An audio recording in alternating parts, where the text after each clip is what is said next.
They're here. It might be a tumor. It's not a tumor. The Film Lounge presents...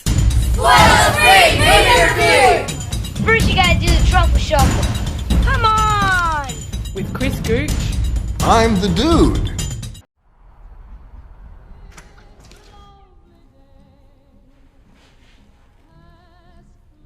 Hello, Mark. So what you been up to for 20 years? The original Trainspotting was that little film that could. Shot over 7 weeks for a minuscule £3.5 million, it changed the shape of British cinema. It was a cultural phenomenon. It's one of the most quotable British films to this day, and with a soundtrack that was just intimately linked to scenes that they were featured in. I mean, seriously, try to listen to Iggy Pop's Lust for Life and not think of Ewan McGregor running down the street. It's the film that launched the careers of a lot of great British talent. We got ourselves a Jedi, a Bond villain, a Sherlock, well, you know, Ewen Bremner's had a steady career. We got one of the most consistently inventive and energetic directors who continues to delight with each film. So, with so many good things going in its favour, the big question is, why the f*** would you want to make a sequel to essentially what is lightning in a bottle? Now, it's fair to be skeptical. Very rarely do you find a long-delayed sequel that actually pays off, let alone a sequel with a 20-year gap. The last time we had a sequel with that big a gap that included the original key cast and original directors, we got Dumb and Dumber 2. Thankfully, Trainspotting 2 is the antithesis of crappy sequel curses. Choose life. Choose Facebook, Twitter, Instagram, and hope that someone, somewhere cares. Set 20 years after Ewan McGregor's Renton up and skip town with the Skag Boys' money, he returns to Edinburgh and is compelled to reconnect with his childhood pals Sick Boy and Spud, whilst avoiding the walking sociopath with a mustache, Begbie. Missed you, mate. I missed you too, Spud.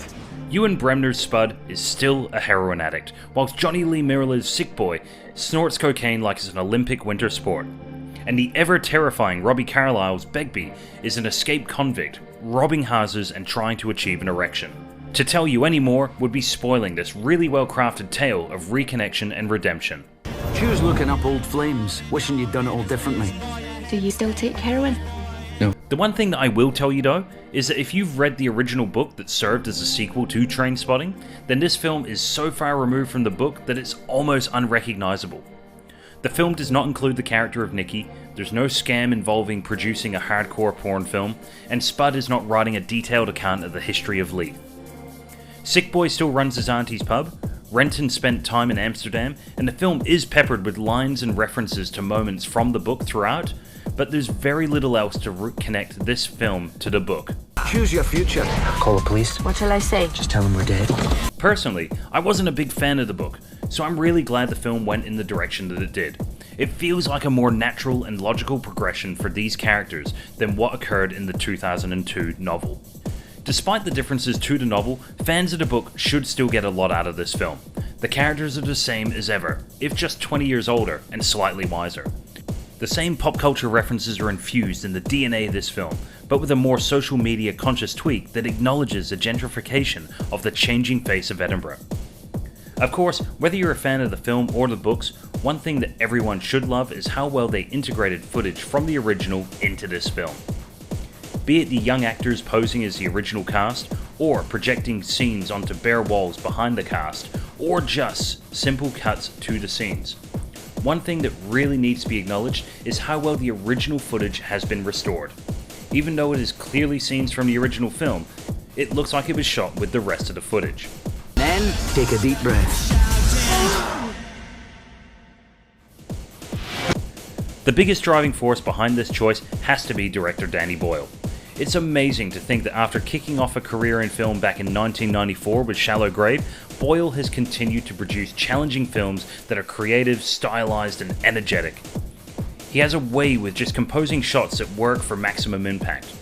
Whether it be using shadows to add another layer to the story, or the constant shifting of the camera's point of view to increase the intensity of a moment, or just simply slicing out the occasional frame of shot to add to the skittish nature of the characters.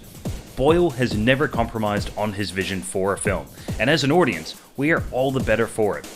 With a larger budget and a more seasoned talent, Boyle and the cast really just let go and give us a really visceral story with every inch of the frame just dripping with visual cues and emotive metaphors. So look, if you love these characters, then you're bound to love this film because the characters just live and breathe the streets of Edinburgh in equal parts funny, scary, touching, and tragic.